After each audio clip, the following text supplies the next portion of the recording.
Hi everyone, welcome to Glitch Guru. In this video, we'll show you what to do if the ear speaker on your iPhone is not working during calls. To fix this, first open the Settings app.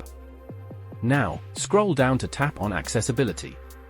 Here, scroll down again and tap on Hearing Devices. Then, turn on the hearing aid compatibility option. Now, go back to the previous menu and tap Touch. Here, tap on Call Audio Routing. Make sure it's set to speaker.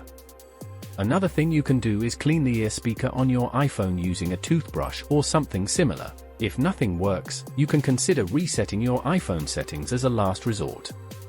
To do this, open the Settings app. Then, tap on General. Here, scroll down and tap on Transfer or Reset iPhone.